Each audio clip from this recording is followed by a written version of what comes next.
오늘은 놀랍고 감동적이고 아름다운 가짜, 놀랍고 감동적이고 아름다운 가짜라는 제목으로 하나님 말씀 증거하도록 하겠습니다. 우리 큰 음녀에게 내릴 심판 이야기가 이제 에피소드 같이 쭉 나와 있습니다. 먼저 이게 본문부터 한번 쭉 보겠습니다. 1절 보십시오.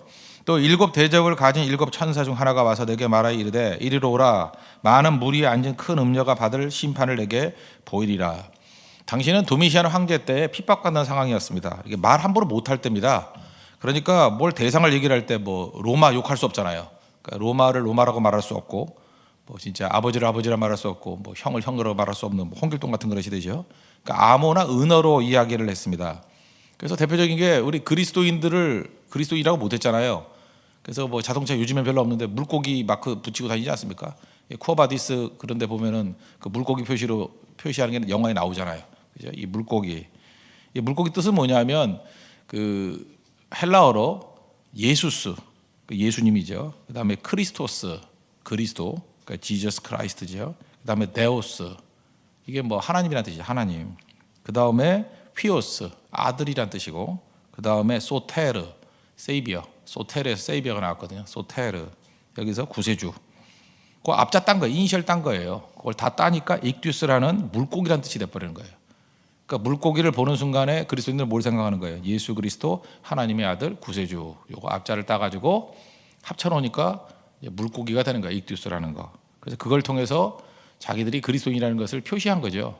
왜냐 그리스도인을 말하면 죽으니까. 그러니까 물고기 이렇게 보여주면서 은어죠, 은어. 그런 당시에 로마를 로마라 그럴 수 없잖아요.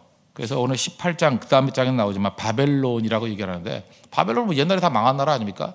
근데 바벨론과 똑같은 색채의 나라가 이제 로마라고 본 거죠.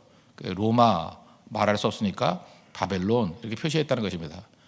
원래 그 로마를 로마라고 그래도 되는데 숨어서 그 베드로가 약간 좀 주의가 부족하지 않습니까? 제가 혼자 해석이에요, 그죠?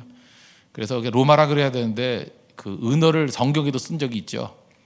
베드로 전서 5장 13절 보니까 택하심을 함께 받은 바벨론에 있는 교회가 너희에게 문안하고, 이렇게 베드로전서 제일 마지막에 써 있어요. 택하심을 함께 받은 바벨론에 있는 교회. 이 바벨론에 있는 교회가 어디겠어요? 진짜 뭐 지금 이라크에 있는 그 바벨론이 아니고 로마의 교회를 말하는 거야. 로마 교회. 로마에 있는 교회가 너희에게 문안하고. 베드로가 이때 좀 그 왔다 갔다 하는 거 봐요. 그죠? 그래서 바벨론이라고 뭐 이렇게 쓴 거죠. 그러니까 이 초대교회 당시의 성도들은 다 압니다. 바벨론 그러면 이게 로마를 말한다는 거 다 알고, 물고기 그러면 그리스도인들을 말한다는 거 다 안다는 거예요. 똑같은 이런 이미지가 뭐냐면 음녀. 구약성경 읽어보신 분들은 다 알 거예요. 호세아의 그 고멜, 안에 고멜, 그 음란하다, 우상숭배죠. 그렇게 이해하는 거예요. 그러니까 음녀 그러면 음행 그러면 우상숭배입니다. 예를 하나 들어본다 그러면 이사야서 1장 21절 같은 데 보니까 신실하던 성읍이 어찌하여 창기가 되었는고, 이제 우상숭배한 거를 창기로 묘사하고 성경이 이렇게 얘기한다는 것입니다. 하나님께 바른 예배를 떠난 모습을 항상 창기 또는 음녀 이렇게 묘사를 한다는 것입니다. 요한계시록을 보는 중요한 키인데, 요한계시록을 크게 한번 보면요, 예배를 둘러싼 전쟁입니다. 하나님 앞에 진정으로 드리는 진짜 예배가 있고요, 마귀가 하는 일은 뭐냐면 예배 못 드리게 하거나 예배를 방해하거나 가짜 예배를 드리게 만드는 게 마귀 세력이에요. 지금도 마찬가지입니다. 우리 모든 싸움, 영적 싸움의 핵심은 뭐냐면 예배에 있어요. 진짜 예배를 드리는 것이 하나님 백성이고, 마귀는 예배 못하게 하거나 그 다음에 방해하거나 죽이거나 또는 뭐 잘못된 예배 드리게 만드는 거, 그게 마귀입니다. 그래서 마귀, 이게 로마가 했던 일이 그거잖아요. 황제 숭배하고 예배 못 드리게 하고 핍박하고. 그러니까 음녀죠. 바벨론이죠. 그렇게 묘사를 했다는 것입니다. 잘못된 예배를 말하고 있다. 2절을 보십시오. 땅의 임금들도 그와 더불어 음행하였고 우상숭배했다, 이렇게 보면 되죠. 땅에 사는 자들도 그 음행의 포도주에 취하였다 하고. 땅의 임금이란 건 뭐냐면 로마를 따르는 작은 왕들, 로마 황제가 있었으면 보통 분봉왕이라 그러죠. 뭐 헤로드 왕도 분봉왕이잖아요. 따르는 작은 왕들 뭐 다 같이 우상숭배했죠. 뭐 그런 것들이 뭐 여러 번 있죠. 서머나 같은 데는 도시 전체가 황제 우상숭배를 했다 그랬잖아요. 그죠? 그런 것들, 그런 묘사입니다. 예배를 떠나게 만들었다. 3절을 보십시오. 그 성령으로 나를 데리고 광야로 가니라. 예수님이 성령에 이끌려서 광야에서 시험 받으시는 거하고 비슷한 뉘앙스입니다. 내가 보니 여자가 붉은빛 짐승을 탔는데 그 짐승의 몸에 하나님을 모독하는 이름들이 가득하고 7 머리와 10뿔이 있으며. 여기 나오는 이 짐승은요, 요한계시록 13장 1절에 이미 나왔어요. 내가 보니 바다에서 한 짐승이 나오는데 뿔이 열이요 머리가 일곱이라. 그 뿔에는 열 왕관이 있고 그 머리들에는 신성모독하는 이름들이 있더라. 차이점은 뭐냐면 13장에서는 머리에만 신성모독의 이름이 있었는데 이 17장 3절 보니까 몸 전체 하나님의 신성모독하는 것들이 있다는 거예요. 악한 자는 더 악해진다. 신성모독이 뭐예요? 하나님 조롱하고 하나님 우습게 여기고 하나님 공격하고 이런 일들이 쭉 있더라는 것입니다. 짐승이라는 이미지가 나오는데 이 짐승 이미지는 여러분 구약 성경에 보면은 이 묵시 문학의 뿌리가 되는 게 다니엘서거든요. 다니엘서 보면 거기 짐승 쭉 나오죠. 물론 뭐 여러분들은 6장까지만 읽는 거 다 알아요. 다니엘이 사자굴에 들어갔다 나오면 너무 감격해서 7장부터는 안 읽죠. 안 그래요? 다니엘아 하고 나오고 난 다음에 그 다음에 너무 긴장이 풀려서 안 읽죠. 근데 그 뒷부분이 사실은 읽기가 힘든 건데 묵시 문학이에요. 묵시인데 거기도 이제 뭐 여러 이제 짐승들이 나옵니다.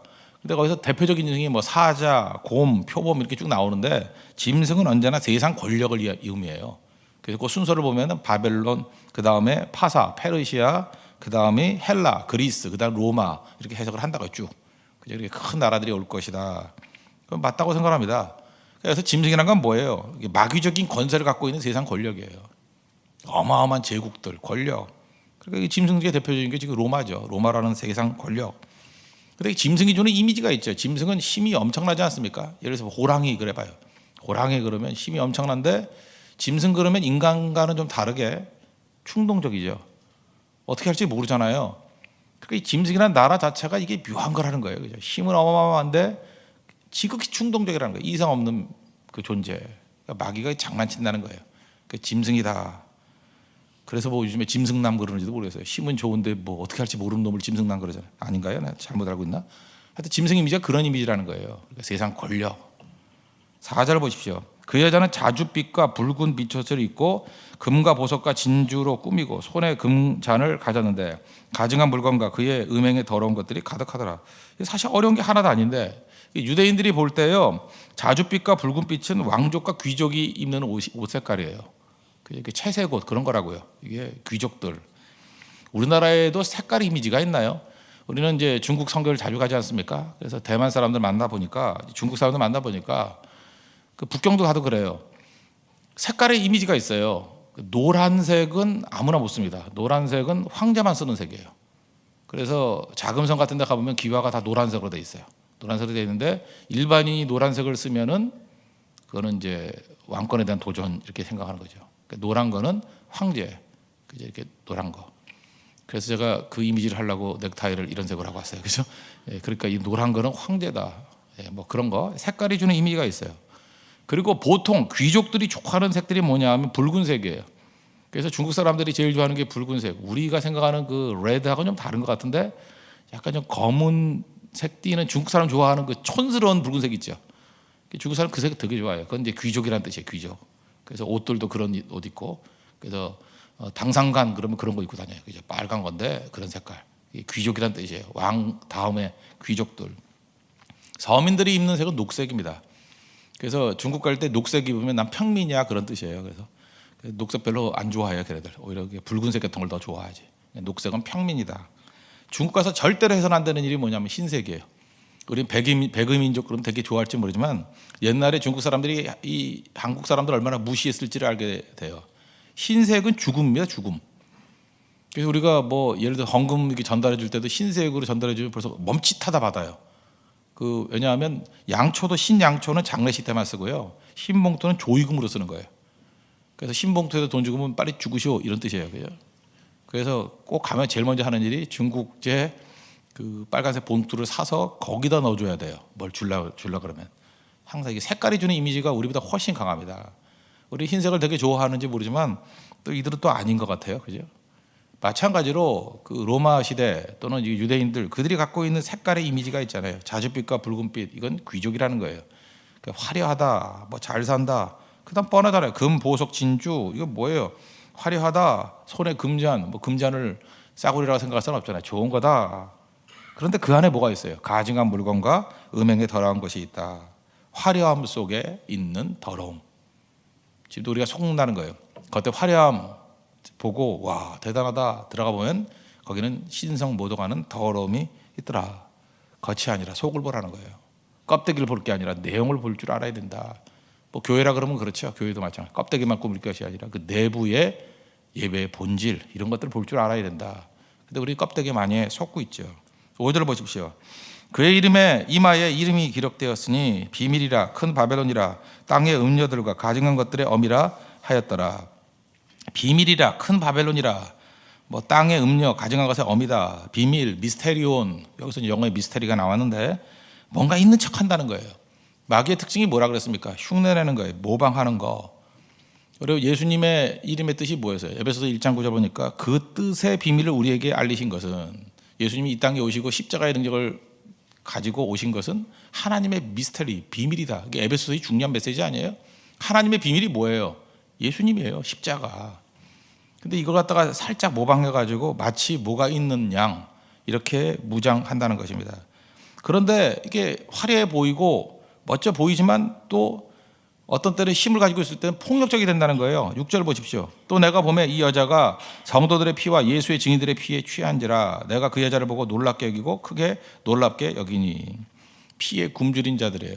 지금도 보면은 이 안티크라이스트들 보면 특징이 뭐냐 하면은 굉장히 멋져 보이고 정의로 무장된 것 같이 보이고 또 어느 순간 힘이 있으면 막 죽여요. 예수 믿는 사람들은 핍박하고 힘이 있으면 핍박하고 아닌 척하면 아름다움으로 포장하고 언제나 그랬어요. 역사를 보면 이 안티크라이스트들은 항상 그런 식으로 접근했다는 것입니다. 근데 그들을 보면서 느끼는 게 뭐예요? 심지어 요한조차도 놀랍게 여겼다. 놀라움. 근데 그 놀라움도 그 예수님에 대한 모방이죠. 이사야서 9장 6절 보면 예수님에 대한 이름이 그 5가지 이름이 나오잖아요. 그중에 첫 번째가 뭐예요? 한 아기가 우리에게 낳고 한 아들을 우리에게 주신 바 되었는데 그의 어깨는 정사를 메었고 이름이 뭐예요? 기묘자라. 원더풀. 예수님의 이름이 원더풀이에요. 근데 여기도 보니까 원더풀, 놀랍게 여기고 그 다음에 모사라, 원더풀 카운셀러, 전능하신 하나님, 영존하신 아버지, 평강의 왕이라. 이 5가지 이름을 얘기를 하는데 그중에 첫 번째가 뭐예요? 원더풀, 놀라움, 기묘자라. 근데 놀랍게 여기고 놀랍게 여기더라. 그랬더니 천사가 와가지고 즉석에서 시정해 줍니다. 뭐가 놀랍냐? 이런 거죠. 7절. 천사가 이르되 왜 놀랍게 여기느냐? 내가 여자와 그의 탄 7머리와 10뿔 가진 짐승의 비밀을 내게 이르리라. 놀라지 마. 그거 아니야. 아무것도 아니야. 뻥이야. 그 뻥 내용은 언제 할까요? 다음 주 월요일 날. 그죠? 그 다음부터 나오니까 뻥이야 하는 거 다음 주. 오늘 다 하려고 그러면 여러분들은 오늘 출근을 못 하니까. 그죠? 다음 주. 8절. 내가 본 짐승은 전에 있었다가 지금은 없으나 장차 무적행으로부터 올라와 멸방으로 들어갈 자니 땅에 사는 자들로서 창세 이후로 그 이름이 생명책에 기록되지 못한 자들이 이전에 있었다가 지금은 없으나 장차 나올 짐승을 보고 놀랍게 여기리라. 이거 쭉 읽으면서 어떤 느낌이 들죠. 예수님 모방했다는 느낌 같지 않아요? 뭐예요? 전에도 계셨으나 지금은 하나님 보좌 우편에 앉아 계시고 장차 오실 예수님, 그런 분위기죠. 이 땅에 계셨다가 그 다음에 천국에 가셨다가 다시 재림하실 예수님, 그거 비스무리하게 묘사하고 있잖아요. 그러니까 마귀는 전부 다 미러 이미지입니다. 거울 이미지, 카피한 거예요. 카피캣이에요. 다 엉터리라는 거예요. 이걸 통해서 우리를 넘어뜨리려고 하는 것이 음녀, 로마, 그 배후에 있는 마귀의 세력의 특징이다. 근데 로마의 세력이란 건 뭐냐? 예배를 방해하는 세력이에요. 그러니까 요한계시록 전체를 볼 때 예배를 중심으로 보면 정확한 해석이 가능하다. 오늘 적용 2가지로 하겠습니다. 첫째, 바른 예배 드려야 된다는 거예요. 바른 예배. 모든 것이 예배를 둘러싼 전쟁입니다. 그래서 우리가 뭐 예배에 목숨을 걸라, 이거 괜한 소리가 아니에요. 세상은 이제 전체가 예배를 중심으로 싸우는 거예요. 바른 예배를 드리는 것, 하나님 거기에 집중하는 거고, 마귀는 바른 예배 못 드리게 하는 거, 방해하는 거, 그게 안 되면 가짜로 예배 드리게 만드는 거, 그 예배 중심으로 다 싸우게 되어 있다는 것입니다. 여러분, 인간에게는 예배에 대한 본성이 있다는 거 아십니까? 인간의 예배, 하나님의 DNA가 우리 속에 예배 본성이 있어요. 그 얼마 전에 좀 썰렁한 건데 그 인터넷에 누가 하나 보내왔어요. 성격 테스트래요. 저는 테스트 잘 안 하는데 뭐 테스트를 해서 심심해가지고 했어요. 그랬더니 목사님 중국집에 가서 뭘 선택하시나요? 그러더라고요. 근데 생각보다 테스트 치고 너무 좀 허접해요. 그죠? 1번 짜장면, 2번 짬뽕, 3번 볶음밥. 그래서 내가 이제 복음주의자니까 볶음밥 이렇게 하려고 그러다가 진짜는 짬뽕이라서 이렇게 짬뽕을 체크했거든요. 그다음에 이제 스크롤 다운해서 이렇게 쭉 내려 보니까 답이 나오더라고. 답이 뭐냐면 타입 1. 타입 1은 이제 짜장면 선택하는 사람이에요. 그게 타입 1이래요. 타입 1. 당신은 짜장면을 좋아하는 타입입니다. 참 별놈 다 있어 진짜. 짜장면을 선택했더니 당신은 짜장면을 좋아하는 타입이래요. 보나 말하죠. 내가 타입 2잖아요. 그래서 그랬더니 당신은 짬뽕을 좋아하는 타입입니다. 나 이거 보면서 좀 썰렁을 했지만 이것도 참 진리가 있구나. 굳이 얘기한다 그러면요, 우리 인간들은요 예배를 좋아하는 타입입니다. 이게 맞아요. 인간은 예배 본능이 있습니다. 하나님이 그런 DNA를 우리에게 숨겨놨어요. 그죠? 그래서 창세기부터 예배를 시작해서 요한계시록 다 예배잖아요. 예배의 본능이 있어요. 그래서 그걸 어떻게 아느냐 하면은 예배를 얼마나 우리 인간이 좋아하는지, 잘하는 것도 예배고 못하는 것도 예배예요. 잘하는 건 정말 신령과 진정으로 하나님 앞에 예배 드리는 거고, 잘못하는 걸 보면 그것도 다 예배예요. 제가 섬찟한 게 뭐냐면 한번 그 라이브 공연 이런 걸 하는 걸 가본 게 아니라 봤어요. 이게 비디오로 봤는데 그 뮤직 뭐 비디오 이런 거 있지 않습니까? 그 형식이 예배예요. 리안나, 그래도 예배야. 예배. 그죠? 예배 형식이에요, 예배 형식. 거의 다 예배 형식이에요. 마지막은 예배예요. 잠실 야구장 가보세요. 야구 응원하는 사람이 마지막에 가면 노래 부르면서 울어요. 감동이 있어. 왜 요즘에 여자들도 야구장에 많이 가는지 알아요? 거기서 예배 체험을 해요. LG 트윈스 예배. 정말이에요. 똑같은 옷 입고 막 눈물 흘리고 안고 거기서 감동이 있어요. 그 썰렁한 예배 몇 번보다 오히려 거기 가면 느낌은 더 좋을 수도 있어요. 형식은 예배. 거기 여자 전사들이 나와서 이렇게 치어리더들 하잖아요. 그죠? 찬양 인도도 해주고 율동도 하고 똑같아요. 예배 똑같이 해요. 그죠? 정치운동, 요즘에 정치운동 한번 가보셨습니까? 내용은 다 예배예요. 거기 성부, 성자, 성령이 다 있어. 정말 다 있어요. 예배라고. 제가 이걸 보면서 느꼈던 게 뭐냐 하면, 또 하나 뭐 독재도 보세요. 뭐 김일성 독재의 마지막도 예배예요. 나중에 우상숭배를 해버린다고. 인간은 결국은 예배하는 존재인데, 크게 보면 그 싸움이에요. 진정한 살아계신 하나님을 예배하느냐 아니면 가짜를 예배하느냐, 그 싸움 벌인다는 것입니다. 그래서 오늘 음녀가 하는 일이 뭐냐면, 음녀는 매력이 있어요. 감동도 줘요. 그런데 가짜 예배 만드는 세력이다. 이게 음녀다. 그래서 여러분들이 예배는 만만한 게 아닙니다. 이건 생명 걸고 하나님 앞에 드릴 수 있는 예배가 돼야 된다는 것입니다. 하나님께서 우리에게 예배의 존재이기 때문에, 라오디게아 교회 7교회 중에 7번째 교회 보세요. 특징이 뭐예요? 열심히 없는 미지근한 교회죠. 미지근함, 여러분 내 믿음의 미지근함을 해결하는 방법이 뭐예요? 그것도 예배라고요. 요한계시록 3장 20절, 볼지어다 내가 문 밖에 서서 두드리노니 누구든지 내 음성을 듣고 문을 열면, 내 마음의 문이죠, 내가 그에게로 들어가 그와 더불어 먹고 그는 나와 더불어 먹으리라. 이게 뭐예요? 밥 먹자는 얘기예요? 예배. 마음은 열어라. 내가 너에게 들어갈게. 나랑 만나자. 예배 아니에요? 사실 요한계시록 3장 20절에 이 얘기는 예배 체험이에요. 예배를 통해서 내가 너에게 만나기를 원한다. 나랑 만나기를 원하지? 만나봐. 그럼 너의 미지근함의 문제는 다 해결돼. 차든지 덥든지 하기를 원한다. 뭐 뜨거워지기 위해서 사우나 들어갈 필요 없어요. 예배 드리면 다 해결돼요. 해결책이 예배에 있습니다. 의욕이 없어요? 예배가 해결책이에요. 무력감에 빠져 있어요? 예배가 해결책이라고요. 방향을 몰라요? 예배가 해결책이에요. 하나도 힘이 없어요? 예배가 해결책이라고. 오늘 우리 이것을 보여주고 있습니다. 그러므로 오늘 뭐 금요차라도 그렇고 이번 주일 예배도 그렇고, 예배가 만만한 게 아니라고요. 예배 중심이 돼야 돼요. 이번에 우리 뭐 전도 집회를 한다 그러는데, 지난번에는 뭐 바깥에서 이렇게 모였다가 나중에 예배를 온다 그랬는데, 이번에 또 뭐 준비하는 사람들이 그렇게 안 한다 그러대. 예배부터 드리고 가서 한다고. 바른 접근이에요. 그죠? 모든 것 중에 우선은 예배 드리고 나머지는 해도 되고 안 해도 되는 거예요. 여러분, 주중에 10번 만나는 것보다 주일에 예배 한 번 드리는 게 훨씬 더 믿음의 성격이 큰 겁니다. 몰라서 그래요. 교회 몇 번 온다고 되는 게 아니라 예배에 오느냐 안 오느냐, 이건 영적 싸움이에요. 이상하죠? 다 온다 그러는데 예배는 안 오죠. 그 안에 마귀가 어마어마하게 희험하기 때문에 그렇습니다. 주중에 10번 만나는 사람도 예배 오라 그러면 몇 년 돼야지 한 번 와요. 그 어마어마한 영적 싸움이기 때문에 기도도 많이 해야 되고 방심하면 안 된다는 것입니다. 그만큼 예배가 생명을 주는 능력이기 때문에 그렇다는 거예요. 예배의 생명을 걸 수 있는 믿음의 종 되기를 바랍니다. 두 번째는 눈에 보이는 것만 따르면 음료를 따르는 자가 된다는 거예요. 눈으로 볼 때는 음료가 굉장히 멋져 보입니다. 원더풀이라니까요. 놀랍다니까요. 우리가 신앙생활을 할 때 능력과 기사만 따르면 인생은 끝나버리는 거예요. 우리 교인들 가운데도 지금 뭐 이렇게 앉아있지만 뭐 여기 있는 성도를 말하는 건 아닙니다. 대부분 이게 어리석은 사람들 보면 이게 예배 시간에 앉아있다고 다 믿음 있는 사람들이 아니고 이 가짜들도 많거든요. 근데 믿음의 특징이 능력과 기사만 따르면 반드시 이상한 데로 빠져버려요. 신앙생활 잘하다가 연락이 왔어요. 너무너무 뜨겁대요. 어디냐 그랬더니 구원파 모임이에요. 구원파.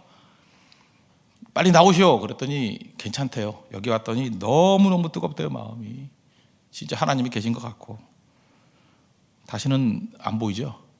참 어리석은 거예요. 그러니까 신앙의 기본이 이 감정, 뭐 느낌, 내 유익 그런 건 전부 다 유혹에 다 빠질 수밖에 없어요. 가짜이기 때문에. 가짜에 다 빠진다고요. 음료의 특징이 뭐라고요? 화려하다니까요. 화려한 자줏빛도 붉은 옷 입고 금은 보석 금잔. 근데 그 안에 뭐가 있어요? 더러움이 있다니까요. 그 참남한 그 신성 모독적인 그런 것들이 있다니까요. 그래서 신앙은 이 감정을 뛰어넘는 것이 되어야 된다는 것입니다. 옛날에 리처드 포스터가 돈, 섹스, 권력 그런 책을 썼죠. 그 돈, 쾌락, 권력 이건 다 긴밀하게 연결돼 있어요. 우리나라보다 조금 더 앞서서 죄 짓는 나라가 미국이니까 가보면은 느끼는 건데 동성애 같은 거 있지 않습니까? 제가 볼 때 한 10년 전만 해도 한국에서 동성애 그러면 그거 뭐 다 죄악이다라고 막 그랬는데 미국에서 그때 내가 미국 갔다 올 때 느낌이 좀 달랐어요. 샌프란시스코나 이런 데 가면은 함부로 얘기해서 목사님이 이렇게 잡혀갔다는 얘기도 있더라고요. 동성애가 죄다 그러면 잡혀간대요. 이 권리기 때문에, 소수자에 대한 권리기 때문에. 그래서 뭐 그때 신문기사 보니까 뭐 구속이 되니 안 되느니 뭐 이런 일이 벌어지고. 잘 보세요. 또 피를 보잖아요. 그죠? 그리고 또 하나 중요한 게 뭐냐면 그게 돈하고 연결이 돼 있더라고요. 멋진 브랜드 뭐 이런 거는요. 뭐 다 동성애자하고 연결돼 있어요. 디자이너 가운데 대부분이 동성애자고. 이제는 또 그런 거를 인정 안 하면 취업도 안 되게 돼 있어요. 여러분들이 지금 쓰고 있는 휴대폰의 반 정도가 애플 거 아니에요? 팀 쿡, 동성애자라고 이렇게 노골적으로 얘기해요. 그 아저씨 별로 예쁘게 생기지 않았는데 그죠? 60년생이니까 저보다 3살 위죠. 56세 한국에서. 팀 쿡. 멋져 보이잖아요. 그죠? 그 다음에 무슨 리퍼블릭이라 하는 그 옷들도 보면은 다 그 동성애자들이 만든 옷들이거든요. 근데 그때 브랜드 파워가 있고 힘이 있고 권리로 나온다고 권리로. 이런 것들이 그 눈에 보이는 것들로 하다 보면은 나중에 내가 먹고 살기 위해서 그걸 인정할 수밖에 없는 시대가 와요. 그게 짐승의 표예요. 그죠? 그래서 다 연결돼 있다고요. 사람들이 쾌락을 주는 게 그쪽에서 쾌락을 주거든요. 쾌락이 있는 곳에 또 돈이 있고요. 돈이 있는 곳에 권력이 있잖아요. 돈이 있으면 권력 있는 거 알죠? 돈, 섹스, 권력은 얽히고 설켜 있어요. 절대 떨어져 있는 게 아니라는 거예요. 이게 눈에 보이는 거예요. 눈에 보이는 거. 원더풀. 이거 따라가면 무너지게 된다는 것입니다. 그러므로 여러분 평생의 싸움은 한 가지로 귀결되어 있습니다. 예배 싸움이에요. 바른 예배를 드리냐, 살아계신 삼위일체 하나님께 예배 드리느냐, 아니면 엉뚱한 짐승에게 예배하느냐, 그 싸움이에요. 음녀에게 예배하느냐. 이 제대로 된 싸움에서 하나님 앞에 바른 예배 드릴 수 있는 우리 믿음의 종 되기를 바랍니다. 그러면 어제도 제가 말씀드렸죠. 이런 모든 혼란을 이길 수 있는 길이 어디 있느냐? 에드폰테스, 백투 베이직, 말씀으로 돌아가는 거예요. 그죠? 꾸준하게 말씀 증거하다 보면 이 말씀의 흐름이 우리를 하여금 우리를 건지게 만드는 힘이 있고, 아까도 얘기했죠. 미지근한 모든 문제 해결책이 어디에 있다고요? 또 순환 논리 같이 보이지만 예배에 있어요. 바른 예배를 드리면 건짐받고 살아날 수 있다는 것입니다. 여러분 한 사람 한 사람이 바른 예배자 되십시오. 또 주변에 있는 많은 사람들에게 바른 예배자로 살 수 있는 인도자가 되는 하나님의 축복이 임하기를 기원합니다.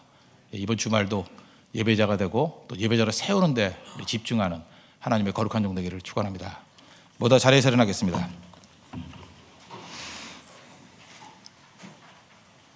35장 찬송하겠습니다. 큰 영화로우신 주.